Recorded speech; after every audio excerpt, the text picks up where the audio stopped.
Republican Party that is full of whores. They listen to the consultants, right? They keep telling you about messaging, right? They are liars. They have done something different. They have held to the Republican platform, which is conservative. They've not held to the U.S. Constitution. And then you wonder why these assholes can't win a race. Whores and ass.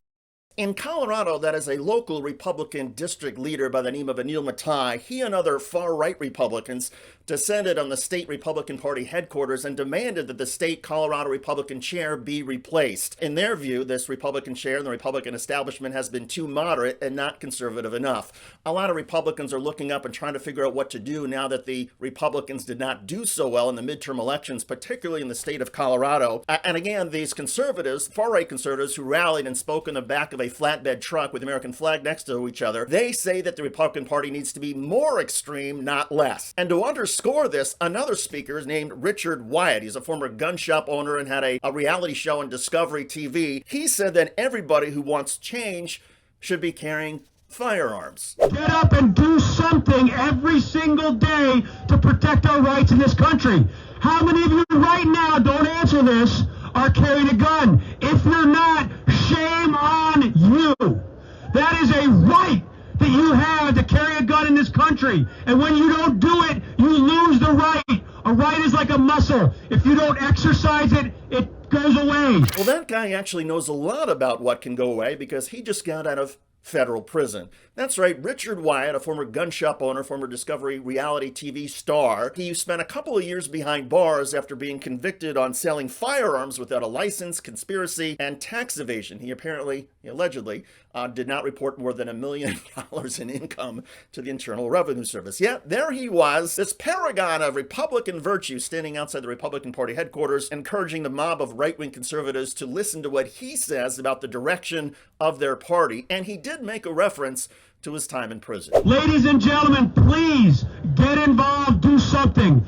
I told you my background. I just recently got out of federal prison because I spoke out against a couple guys you may have heard of. Turns out they had more juice than me. Barack Hussein Obama, and what was that guy he had for Attorney General?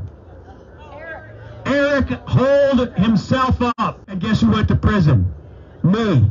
And let me tell you something. That's where every one of you is going to go if you let them get away with this crap. They must be stopped. As extreme as these far-right Republicans may be, this battle over the heart and soul of the Republican Party is actually intriguing, and it's emblematic of something that is happening across the United States. At the state and local level, literally all across the United States, Republicans are battling with each other over whether the party should be more doctrinaire, more extreme, or whether it should tack back towards the middle and try to appeal to the moderates and independents that tend to decide elections. Again, the Republicans are doing a lot of soul-searching after getting crushed, or at least having their expectations crushed following the midterms, and this fight with far-right conservatives versus the more moderate part of the Republican Party, control over money, control over activism, control over message and policy, this is playing out everywhere. If you're a Democrat right now, you should be hoping that this fight continues and that the conservative voices continue to be loud and extreme, because if there's anything we learned in the last midterm election, it's that moderates and independents say they were frightened